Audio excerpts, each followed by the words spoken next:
Good morning and welcome to Real Estate Live UK and our first 2022 event. Our programmes of virtual events run 3 times a year and are brought to you by White Label, our partners and sponsors. Before we get underway, we'd like to take this opportunity to thank all the organisations that have contributed to the brilliant panels we have taking place this week. In the next 3 days, places across the UK are showcasing investment opportunities and industry-leading experts will be exploring ideas and topical issues relating to property, including panels on sustainable stadiums, life sciences, social value, levelling up and more. You can view the full programme of sessions taking place this week and register for any others that are of interest by visiting our website, realstatelive.co.uk. Several of our panels and presentations are also linked to the key themes for the February programme: sustainability and biodiversity, inclusive communities and future infrastructure. To kick off the week, we have our UK Cities Keynote, where we'll be looking at future infrastructure with leading figures from Cardiff, Liverpool, London and the West Midlands. And just before we start, I'd like to remind you, the audience, to please feel free to ask questions using Zoom's Q&A function. And now I'm pleased to hand over to our chair for this session, Kerry Bangle, Transport Planning Director at WSP. Over to you, Kerry. Thanks very much. Welcome, and yes, thank you for joining this keynote session at Real Estate Live 2022. As Bonnie said, I'm Kerry Bangle. I'm the Transport Planning Director at WSP, and I'm really pleased to be facilitating the discussion between a fantastic panel of industry experts on the role of infrastructure. I was delighted to be asked to chair this session on UK infrastructure, as it's a subject close to my heart. My whole career has been spent working on major transport infrastructure projects, so I know how important infrastructure projects are, but I also know how contentious they can be, how complex, protracted and expensive they can be. And I think it's important to remind ourselves that it's not just physical infrastructure, but we operate in an increasingly digital world with increasingly demanding and sophisticated consumers, and all of which brings a whole new dimension to the debate of what the future infrastructure should all be about. And of course, it's not just about new infrastructure, but the challenge of maintaining and operating our existing assets. I was delighted to see that national road pricing is back on the agenda, for example.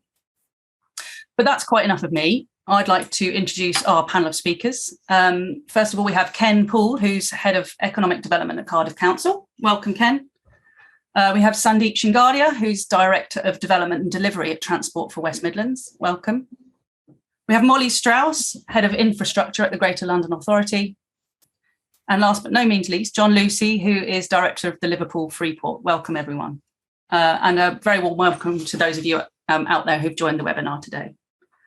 Just a quick reminder of the housekeeping. Please, can you put any questions in the Q&A function, and we'll try to get to as many at the Q&A session towards the end. First, though, I'd like to turn to Ken from Cardiff, who's going to tell us what infrastructure projects are planned for Cardiff and the regions, and how important are these to Cardiff's future growth. Over to you, Ken. Thank you.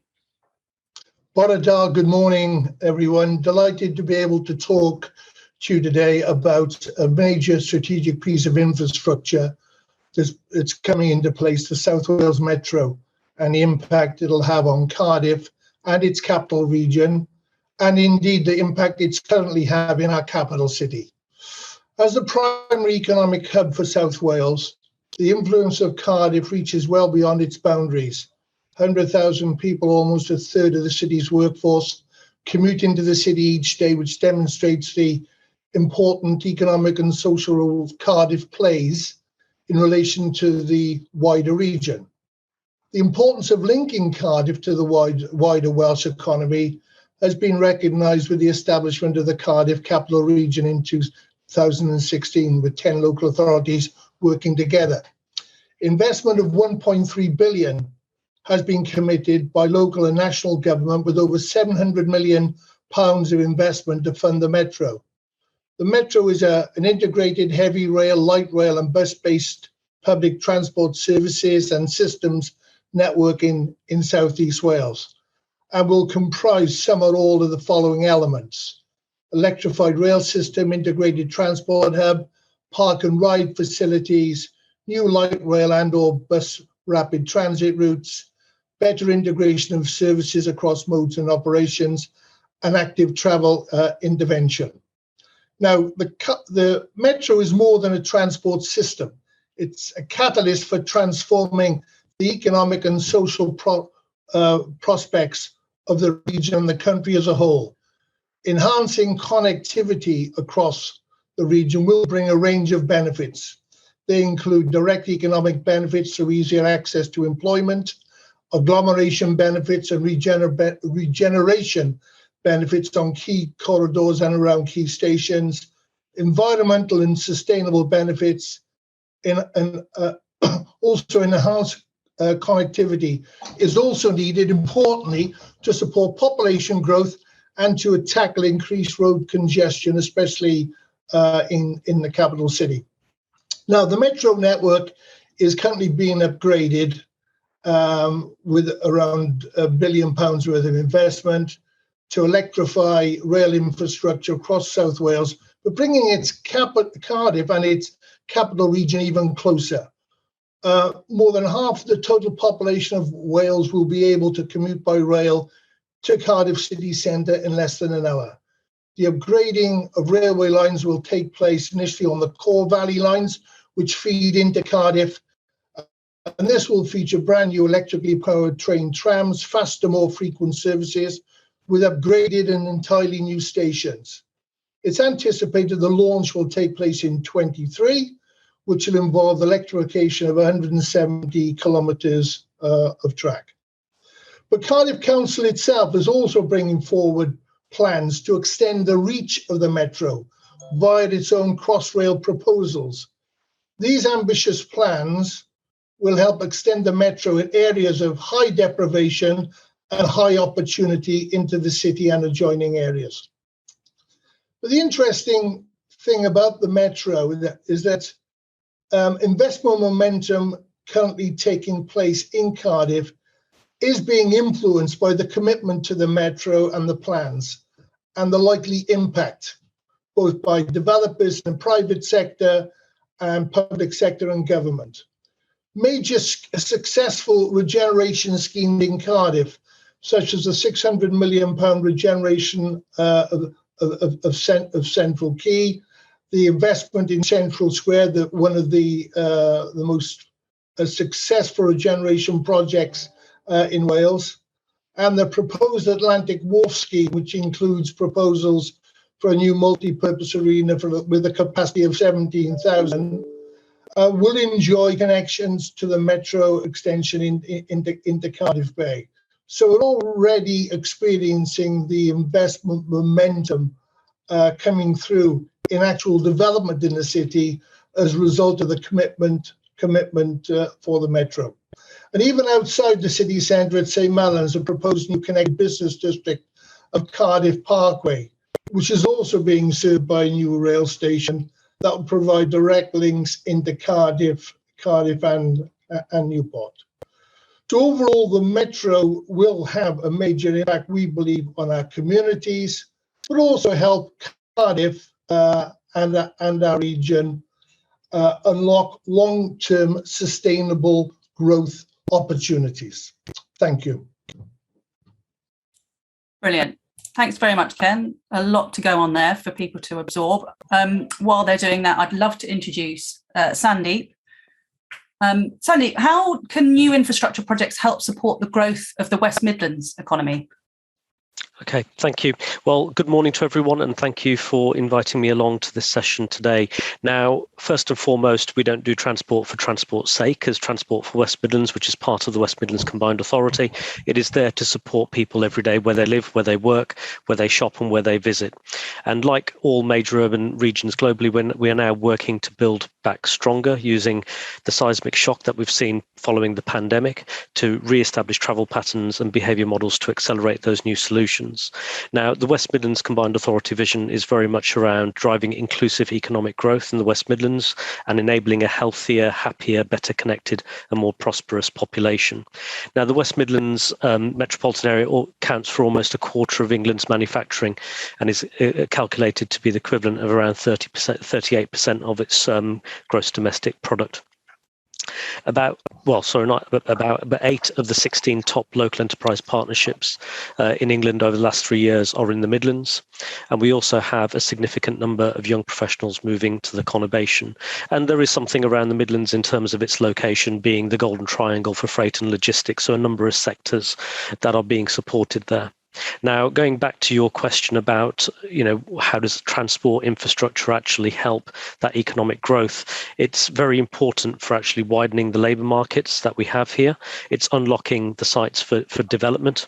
It's providing attractive centres for business locations and giving people access to skills, education and training. But it's also about encouraging those high value growth clusters and agglomeration benefits that we want to see. And most importantly, it's reducing business costs for links and for suppliers to producers to markets, and sort of building on that whole freight and logistics base that we do have here in the West Midlands. But this is about building more inclusive and better places, and we can't take our eyes off what's coming in the future and the role that infrastructure will continue to play. So connecting the region to HS2 is still vastly important, and making sure that everyone can benefit from that enhanced connectivity that will happen, basically putting the Midlands at the heart of the high-speed network.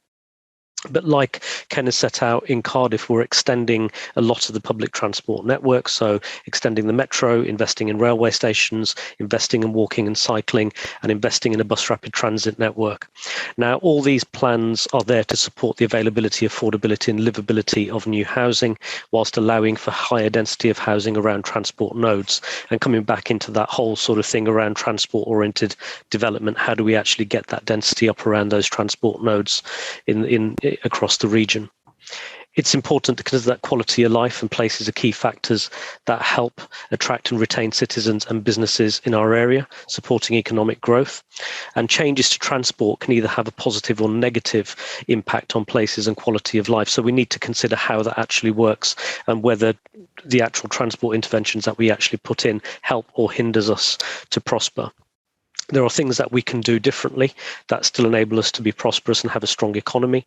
And whilst public transport and shared transport will be in our future vision, we all know from the last 2-3 years, at least anyway, that personal mobility is becoming more and more important as part of that overall mix. And we'll need to think about that differently. So the big challenge is, going back to the point around infrastructure and what we do, it's balancing those competing needs and opportunities with often the harmful impacts of transport, and coming back into the whole environmental debate. And the new Green Paper, which will become our new LTP for the region, very much focuses on some of those new policy agendas that provides a framework for that future transport investment. It's making sure we have the right infrastructure at the right time in the right places. And that has also helped to shape our future funding models through the City Region Sustainable Transport Settlement. And that aims to create a more consolidated and devolved model of transport funding to deliver significant transport improvements across the region. Now, we're working through our City Region Sustainable Transport Settlement. I will call it CRSTS for brevity, but that we have been working through that. So we made our submission to government in September last year.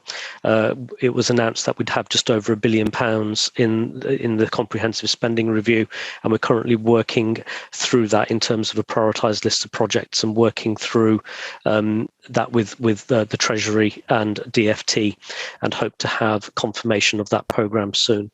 But the programme itself that's been developed really focuses on 3 themes. It is about carbon reduction, it is about economic growth, and it is about levelling up. And this will really shape the next 5 years of transport investment in the West Midlands. And like I said, it is not just about transport investing for the sake of transport. It is about how it unlocks and underpins a whole range of other agendas across the region. Thank you. Fantastic. Thank you very much. Another jam-packed 3 minutes there. Thank you. Handing over now to Molly in GLA. How important is the word here, collaboration? How important is collaboration in moving forward the infrastructure plans for London? I mean, London's in the news a lot at the moment, so perhaps you could shed some insight on that for us, please. Absolutely. Thanks, Kerry, and thanks everyone for being here today. In London, we've absolutely seen the impact of the siloed way that we approach infrastructure delivery in the UK. And I should pause and say, unlike Ken and Sandeep, I won't be focusing on transport so much in my 3 minutes. I'll be really focused on utilities, telecoms, and the impact that they have on our streets across London. And, the industry came together in London, the providers of utilities, of telecoms, et cetera, and recognized that the current method, the sort of business as usual model, creates enormous amounts of disruption on London's road network, and creates environmental impacts that are avoidable in many cases. And simply speaking more effectively to one another, sharing data and coordinating can really have a transformative impact on how infrastructure is delivered. Specifically, when it comes to delivering housing, I think we often forget that much like transport infrastructure, utilities infrastructure and telecoms are critical to unlock housing delivery. And without sufficient capacity in the water network and the sewage network, electricity capacity, et cetera, we cannot realize the ambitions around delivering affordable housing in London. And so we spoke with developers and asked them what their blockers to delivering sites in London have been. And a vast majority of them, I'm just checking my stats here, but 79% of those that we surveyed said that they'd experienced disruption to their housing delivery as a result of connecting into the utilities networks. And 89% said that disruption had caused delays to their delivery. And that's a massive challenge if we're trying to get the amount of affordable housing delivered that we need to. So we at the GLA see ourselves as a bit of a neutral convener in the sector between local authorities, between house builders, home builders, between the utilities, the telecoms, and others, of course, the highway authorities, TfL, et cetera, bringing together the right parties in area-based conversations with multiple developers, multiple utilities, convening those conversations so that the challenges around connecting into utilities infrastructure and the capacity changes that might be required, whether that's building a new substation, whether that's reinforcing the electricity network, or delivering telecoms in an area that otherwise has poor connectivity. But those conversations can happen among the right people at the right time. And in fact, we've launched a service called the Development Service through our infrastructure coordination work that is targeted at developers who wish to enjoy that streamlined process with us, helping them to unlock their sites. So I encourage any developers working in London who want to be part of that area-based, site-specific, multi-party conversation to come speak with us at the GLA about what we offer. That's fantastic. I'm sure that if we've got any local authority people on the call today, I'm sure they'd be very interested in that, because that is I've experienced utilities as a blocker to delivering some of the programs I've worked on, and it's if you've got a model that seems to be working, then I'd be very keen to hear more about it as well. Thank you. And then last but definitely not least, John Lucy is going to talk to us from the Liverpool City region. John, how do you think the investment in the Liverpool Freeport is going to support economic growth in the area? Thanks very much, Kerry, and good morning, everyone. Well, Freeports are absolutely central to the government's levelling up agenda. The 8 successful Freeports, which have gone through a very rigorous process over the last 2 or 3 years now, tend to be the more sort of economically challenged areas of the country. Obviously, ports, although we do have a Freeport in East Midlands, and Liverpool itself, it has a Freeport in the past, which was unsuccessful. It's gone in the last 100 years from being the second city in the largest sort of trading empire in the world to being one of the most economically challenged port areas in Europe. And that's changed over the last couple of decades now. And what the Freeport will do will accelerate the growth and the investment into the region, largely as a result of some of the incentives really to developers. So in Liverpool, in our particular area, we've got nearly 400 hectares of shovel-ready development land in the more deprived areas of our city region. So Freeports aren't necessarily about the port, and in our area, we're a 45-kilometre radius. And within that area, that zone, we've got 3 significant tax sites, totaling some 26 million square feet of development space, most of which have got some outline plan permission. So some of the real incentives that the Freeports will give developers and investors is basically just an acceleration of development. I mean, most of these sites have been empty, derelict for some 10, 20 years in some cases. So the argument, will the development come anyway without the Freeports? Well, maybe it might do in the next couple of decades, but what the Freeports do will do for all the regions is bring this development forward to right now, to the next 18 months. And some of the benefits, if you like, or the attractions of the free ports are that you can, for developers, you can save a lot of time and money for investors through stamp duty relief. There's full rebates for construction and machinery investments, 5 years of business rates relief, national insurance contributions relief, lower tariffs and customs obligations, and very supportive local planning environments with the private-public sector partnerships. So there are real significant attractions, and combine this with some of the customs easements. So within the free ports, they all have 3 large tax sites, which are basically the infrastructure sites. But we'll also have we'll have multiple custom site operators. So this will allow much frictionless movements of freight from the ports and indeed from other free ports. So we're seeing the developments of the thinking behind this already with some of the government departments. So we can have on some of the very congested southeastern ports where there are vessels sort of waiting to dock, and then when the vessels arrive, there's a lot of freight stockpiled or log jams within the ports themselves. A movement between the 2 free ports will allow a much sort of swifter movement of the freight within 24 hours, rather than in some cases days or even weeks stuck at the port. So it allows a much more frictionless trade. The whole ethos of free ports is basically to encourage trade, to regenerate the poorer areas and the more challenged areas around the country.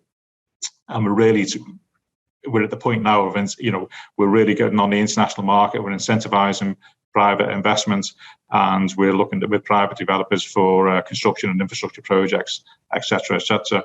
And most of the inquiries we've seen so far, which are coming sort of thick and fast, and to be fair, all the free ports have seen a huge amount of interest in this development from around the world, are coming from really, really high quality advanced manufacturing companies. Particularly in our area, we've got a very strong automotive sector, so we're very much concentrating into the automotive. That's one of our target markets. Also biomanufacturing and green energy sectors itself. A lot of the ports, ourselves and T-Sport and some of the East Coast ports, were very, very strong in the offshore wind energy, and also into, we're probably going to be one of the first regions in the country to replace gas with hydrogen gas. So we're looking at carbon capture, which would be stored in the Liverpool Bay and in the empty gas fields and so on and so on. So there's a huge amount of sort of green energy and projects and development, which is going to be running alongside the actual inward investments in terms of high quality advanced manufacturing.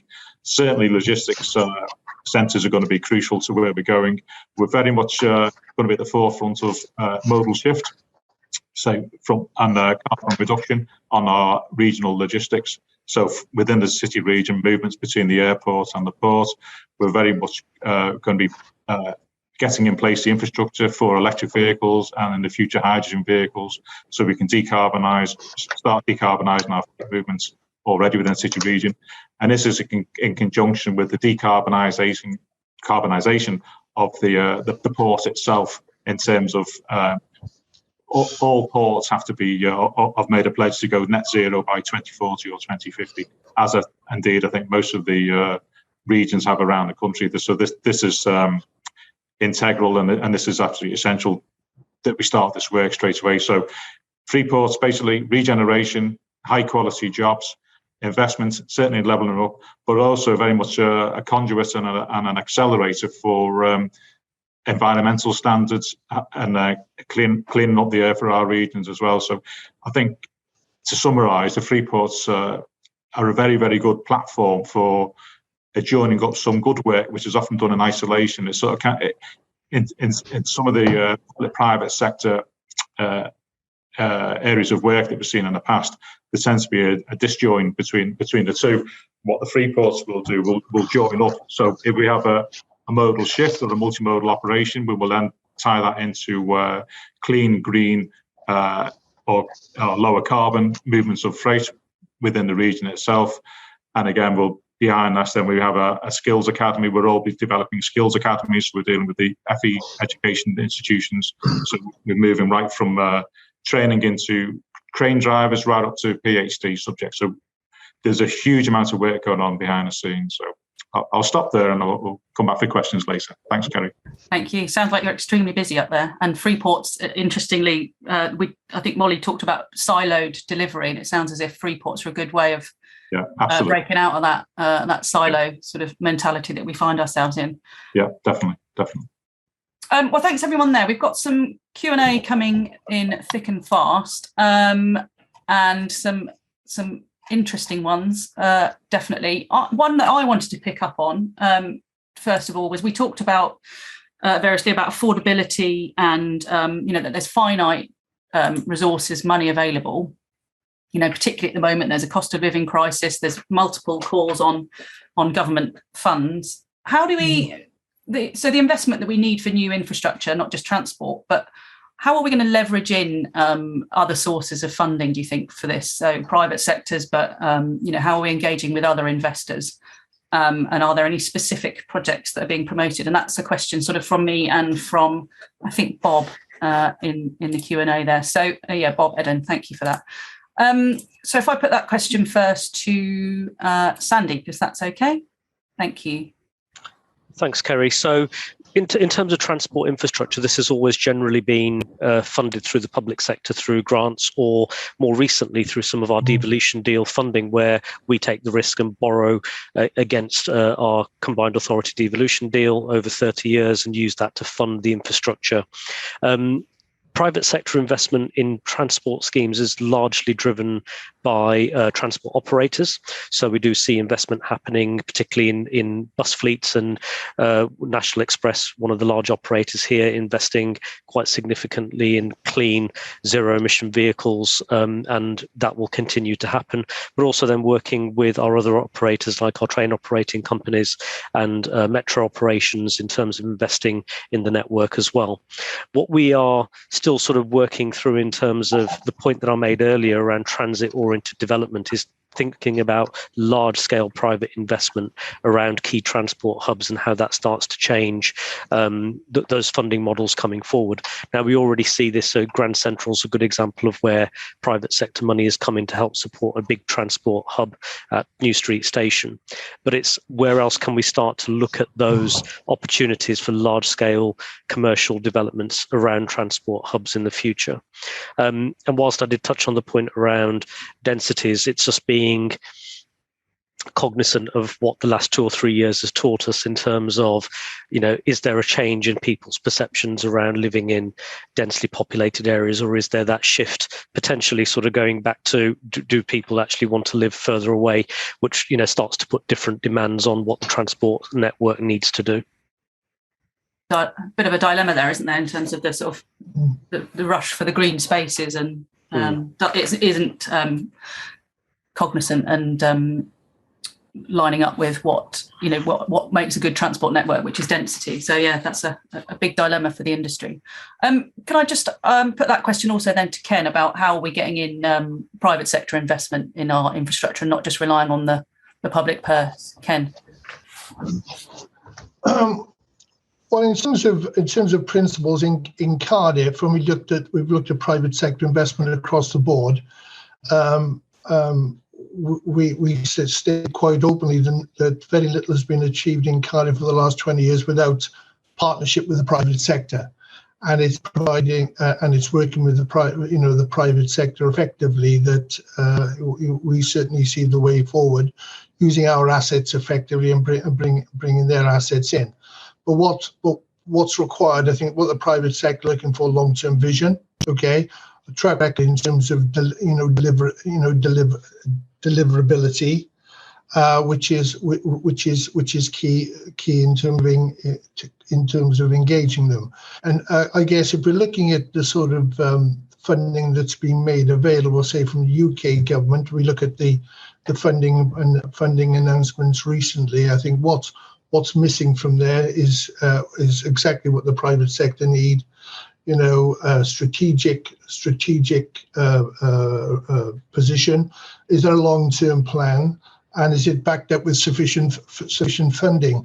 And I think those are the issues that are going to hold us back unless we get some clear some clear answers, particularly from UK government in those particular areas. Fantastic, thank you, Ken. And the same question then to Molly about probably quite pertinent for those in London at the moment, not having to rely on the public purse, particularly. Well, I think what I'll say around transport infrastructure is that and this may resurface later on, of course, our central ask to government is a long-term sustainable public sector funding deal for TfL. And I can't underestimate how critical that is for London's ongoing prosperity and ability to recover from the COVID pandemic and others.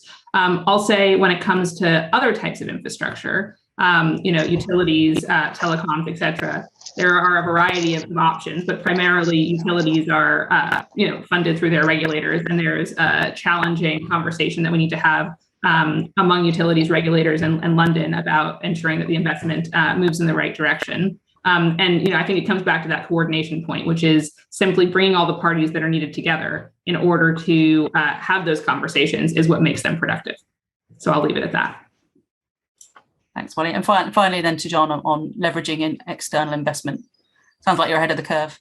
Well, yeah, I think the Freeports hopefully will be a game changer in this sort of area, because the way we're seeing it from the Freeport point of view is the public sector absolutely essential to create the infrastructure to allow the development of these areas in the first place. So, for example, our largest tax site, which is on an old disused colliery near St Helens, is the public sector have gone into a joint partnership with the private sector developers to build a new motorway junction onto the M6. So this takes away noise, pollution, etc., future developments, concerns about increased traffic for many residences in that area. So this is really, really good sign of the foresight that the public and private sector partnerships can develop. And we have a smaller port area, which obviously we're going to be a champion in modal shift from road onto waterways, onto rail, etc., etc. So along the River Mersey between Liverpool and Manchester, there are various sort of small ports that are being mothballed that could be brought back into use for the general sort of last mile logistics, as we will call it. But obviously there's decades of decay in these areas. So for the sake of a relief road funded by the public sector, this then enables and facilitates the private sector to really start developing these sites, which then brings in the higher paying jobs, which then boosts the economy for the region, and so on and so on. But also, going back to your points about the hybrid ways of working, I think we need to think about the digital infrastructure as well. So it's not just the physical infrastructure, in terms of roads, etc. The digital infrastructure is sort of under the spotlight now as people are working in more remote areas. And in this area, within an hour of here, there's many areas where there is the digital infrastructure is not in place at all. So remote working is just not a possibility. We're seeing that quite a lot from the colleagues that we're working with. So there's a piece of work to be done on the digital infrastructure. I mean, in Liverpool, we're quite lucky. We're just about to start rolling out our future. I think it's 5G infrastructure now, so we're already on that case. So but in conjunction with the Freeport developments, we're very, very well placed to attract private investments into the region. Yeah, well, sounds like you should talk to Molly as well in terms of how the best ways to deliver infrastructure in a coordinated way. And it's you're right; it's all too easy to assume that everyone's got 5G broadband and we're all enjoying that from the comfort of our own home. But of course, that is absolutely not the case.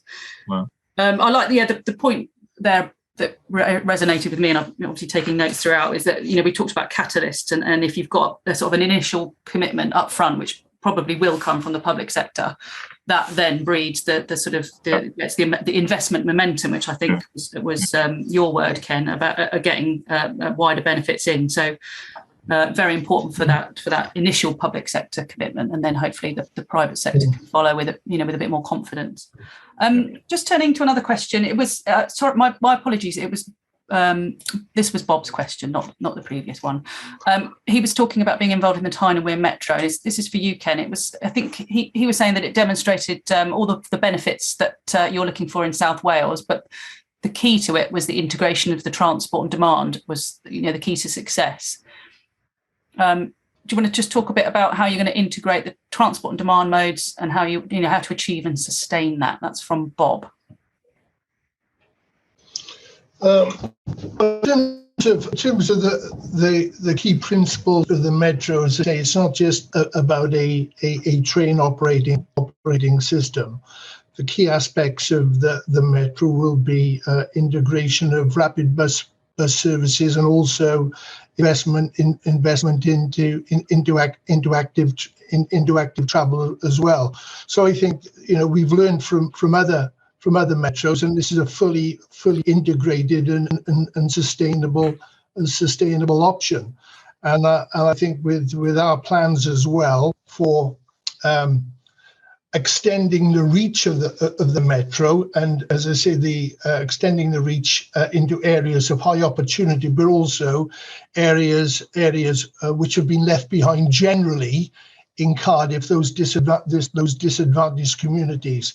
I think by learning from those other schemes, I think the full integration capability of this of the metro scheme in South Wales will help address those kind of issues. Fabulous, thank you. Hopefully that's an answer for your question there, Bob. One for Molly, I think, but is actually relevant to other city regions. It's from, apparently it's not from Clarice, but it says that it is. But there've been some dramatic changes to transport infrastructure in London, and that's created improved accessibility for cyclists and pedestrians, but there has been an impact on road traffic, particularly essential commercial users, haulage, and forcing car drivers to join traffic jams while leaving empty lanes reserved for motorbikes and bicycles. This is inefficient and damaging to the objective of rebuilding the economy. What is the GLA doing to ensure London is not just monitored by computers and dictated by ideals, but actually getting people moving? Wow.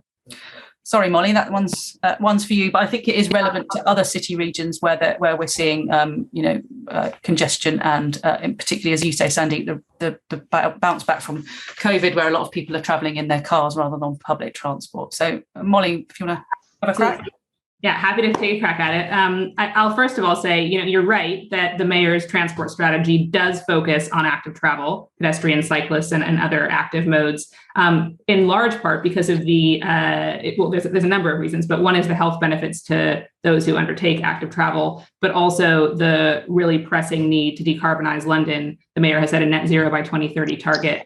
And there's simply, a need to move as much towards active travel as possible to achieve those ends. And there are the health benefits from an air quality perspective that creates. So you're right to observe that is a priority in London. I think the thing I want to focus on is how at the GLA we are piloting approaches to reduce that road network disruption, even in light of those changes. So as part of the infrastructure coordination service, which I was mentioning, our development piece sits in the bit that I was talking about earlier. We also have a pilot project that we've been running for 3 years, looking at how to ensure that utilities, telecoms, and others digging up the roads do so as efficiently as possible. So that means using data from utilities, telecoms, local authorities, and others to overlay on our bespoke system that we've created so that we can identify sometimes 10 years into the future where there are opportunities for a dig once approach on the road network. And as you'll know, as someone who moves around London, our question asker, there's an enormous amount of intervention in the road network happening every day.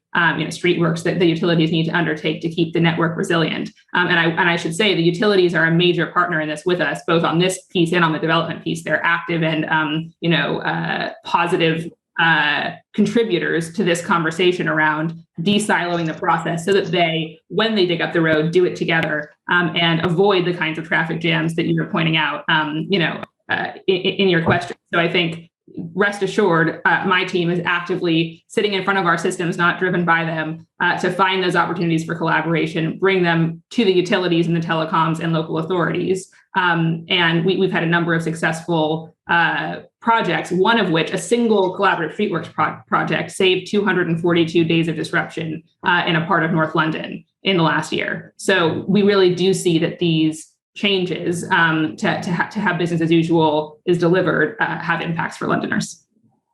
Brilliant, thank you. That was a tricky one.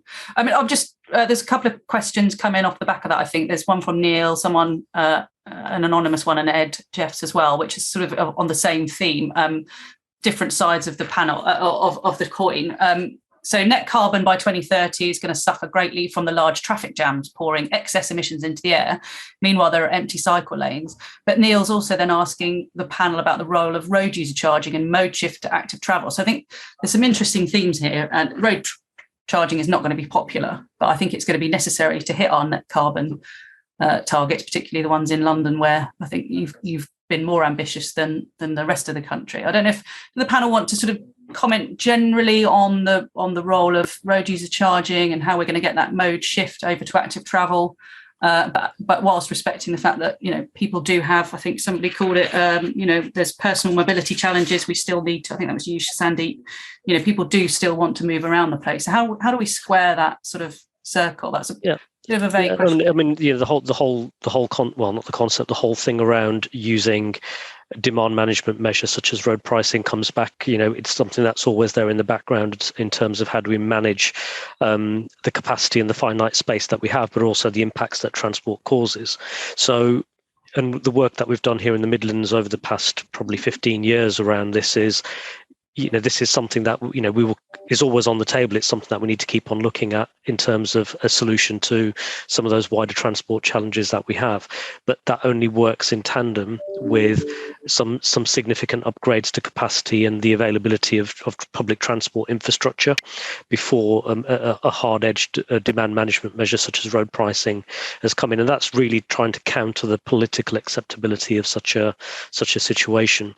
I mean, just going back to the point around where we are with congestion and the traffic, yes, Molly's picked out some of the stuff that we can do around managing the disruption on the network and making sure that our networks are resilient during the time that those upgrades are going on. And that's become even more pertinent, particularly in the West Midlands, as we're delivering at a scale and pace which is unprecedented, not just for the Commonwealth Games, but over a multi-year funding settlement.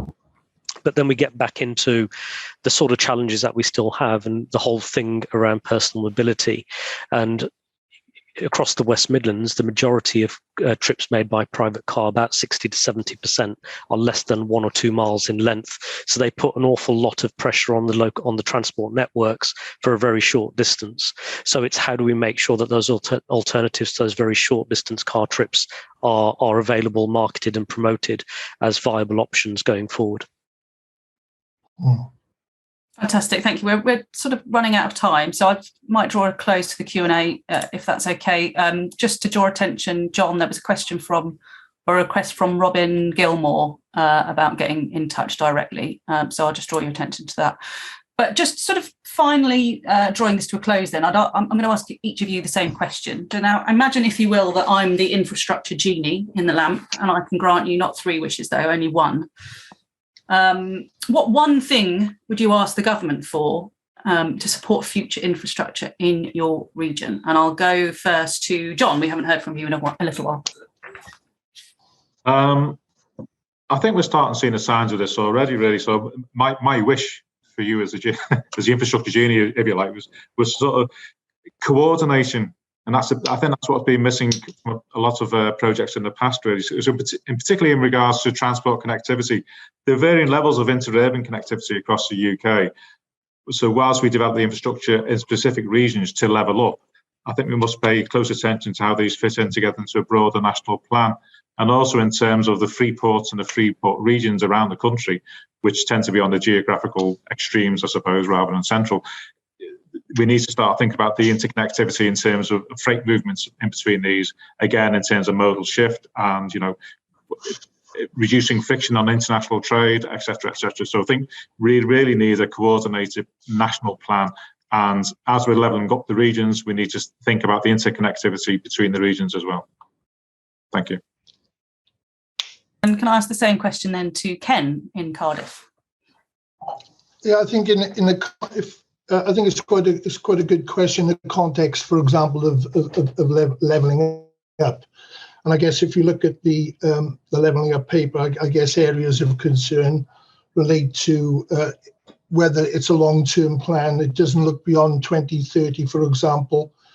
And we think a much longer term commitment will be needed, and also for all levels of government, it's is a long term funding there, and that's going to be that's a key issue with all major infrastructure projects. Longer term, yeah. Same question then to Molly, please. Sure. Well, I already mentioned my number one ask, and I'm going to cheat a little bit and give you two. But the top ask is a sustainable long-term funding deal for TfL from government to ensure transport is funded into the future. But setting that aside, since that's a straightforward one, I also just wanted to point out that the mayor's 2030 target for decarbonization in London is extremely challenging. And government currently has a 2050 target, which puts us in quite a challenging spot to work with utilities that are regulated to the 2050 target that government has set. So the main ask of government would be I hinted at those challenging conversations earlier, but around working with the regulators, utilities, and government, who are, regulators are part of central government, to achieve that decarbonization and electrification needed in London, even in light of the fact that our deadlines are a bit different. Mm-hmm. That's what I'd ask for. Okay, thank you. And Sandeep, to you. Thanks, Kerry. A lot of it others have picked up, but the one point that I will continue to make is around real devolution to metropolitan areas and regions in terms of not just the funding, but being able to do what we need to do with that funding. So we understand the challenges that we're trying to fix here and trying to move that centralised control away from Whitehall. And whilst we've seen some devolution in the past, we seem to be moving back the other way now with things like the City Region Sustainable Transport Settlement, where there is far more centralised control over what that funding will be utilised for. So having that devolved transport funding that allows us to double devolve that down to our local authorities is what is really important if we're going to deliver the right infrastructure to meet the needs of our region. Double devolve, that's not one that I've come across before. So is that's devolved to the regions and then devolve down, because so in the combined authority we have our 7 constituent members, our local authorities, so being able to pass that funding down through to our local authority partners as well.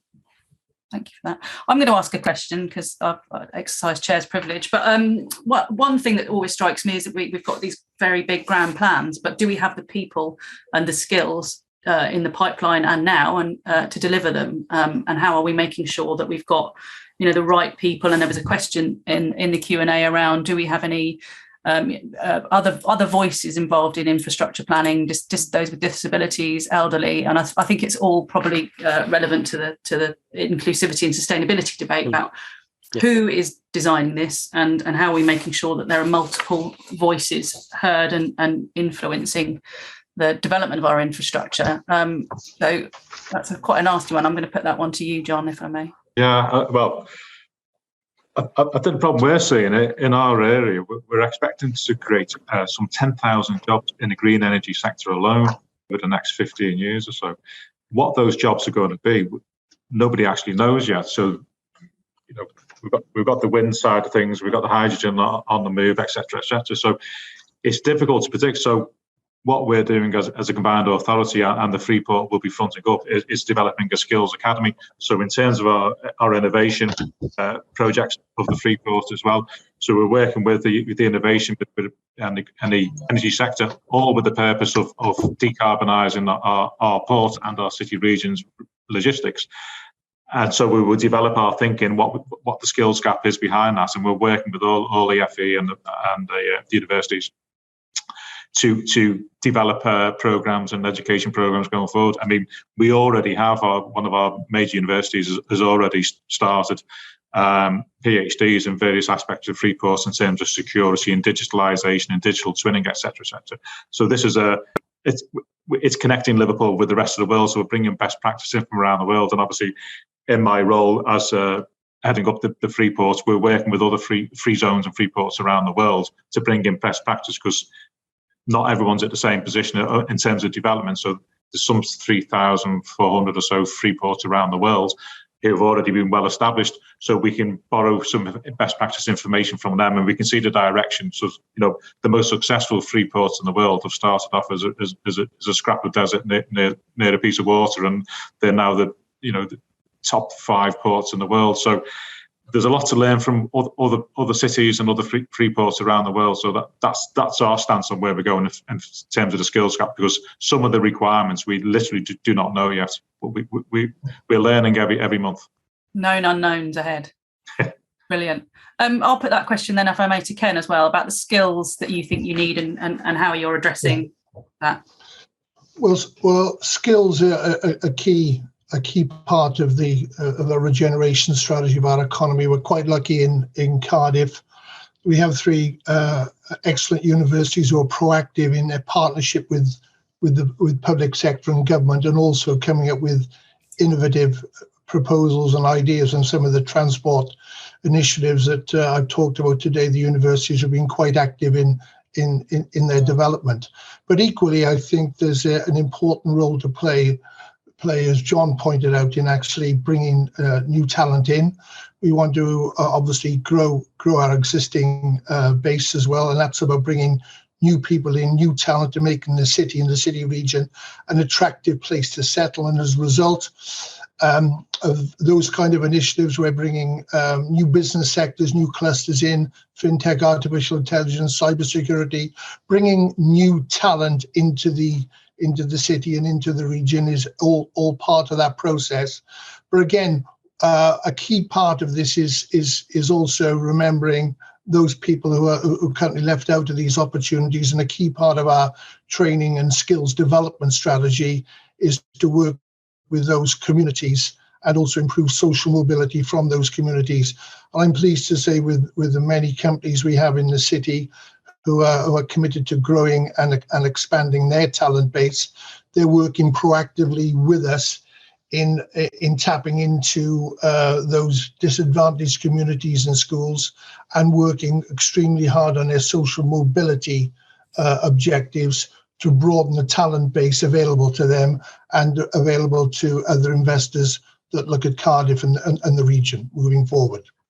Well, I suppose it's a sort of self-fulfilling prophecy, isn't it? You get the infrastructure in and you get access to those different populations and different skill sets into the areas of demand. Sandeep, can I ask you the same? Yes, it is a significant concern that we have, and it features on all of our risk registers going forwards, that, without the right type of resource and the skills, it is very difficult to deliver. And that key point around making sure it's inclusive as well. Are we representing the communities that we serve as we're developing these transport projects and making sure they meet the needs of our communities? We're doing a lot of work with, we've got a young combined authority which sort of works with us on a number of these challenges, so we're working very closely with them, but also thinking about our apprenticeship programs. And whilst this is trying to fix a here and now problem, but there's also a longer term view that we need to take around the visibility and career paths, starting off in key stages of education that help to build a skill set suitable for the future. Now, this isn't just around what's happening in the Midlands. Obviously, there is a significant amount of work going on the delivery of infrastructure across the entire country. So that only compounds the problem even further. And for some specialist skills, we know that they are very, very limited. Yeah, indeed, very limited. And as John said, sometimes even unknown. We don't quite know what we're going to do in the future. And Molly, same question to you about skills. Absolutely. Just to echo what I've heard across the panel, it is a major challenge and incredibly important, especially around, as I said, the mayor's target of net zero by 2030 in London, which is going to require types of skills that are new, and also an increase in existing skills or folks with those skills. And I should say the mayor is undertaking a number of programs around this. So we've just published a skills roadmap setting out the mayor's vision for adult skills last month, January. And alongside that, the mayor has a number of different academies, including a Green Skills Academy, which are sector-based employer and provider partnerships that deliver high quality training and work experience to Londoners. And in addition to that, we run skills boot camps. And we also have a program called WIN that's about recruitment, retention, and progression for those from underrepresented backgrounds. So echoing Sandeep's point, and I think others, it's really critical to the mayor that these skills opportunities are benefiting those most in need of that benefit. Whether that's minority ethnic background folks or others from underrepresented backgrounds. So there's a real focus at the GLA through our adult education programs to make sure that can happen. Fantastic. It's really, really positive note on which I think that we can draw this session to a close. I think it's just, I think there's been some excellent food for thought in that debate, and I'm very grateful for the panelists and to the audience for attending, and the questions that you put. Apologies we couldn't make it to all of them, but hopefully people feel like we've done quite a bit. I certainly have learned something new today. There's some new perspectives that have been offered on some aspects that I thought I knew all about, and I clearly don't. So I think all that remains is for me is to thank Real Estate Live for hosting this free session. It's nice to have something for free these days, and to wonderful panelists for their time, their energy, and they've obviously put a lot of preparation into this. So that's we're very grateful for that. And I thank you all, and I hope you'll join in some more Real Estate Live events. And I think I'll hand over to Bonnie, who will tell you a bit more about what to expect in the next days ahead. Thank you very much. Brilliant. Thank you, Kerry, or the infrastructure genie, as you'll now be known. So thank you so much for chairing a great panel, and thank you to all the panelists for joining this session this morning. And as Kerry mentioned to you, the audience, for tuning in, either live or if you're watching this back later on. There's still more to come from Real Estate Live UK today, as Kerry mentioned. Right now, we're about to head to one of the London boroughs, Croydon, to look at the borough's office opportunity in partnership with Develop Croydon.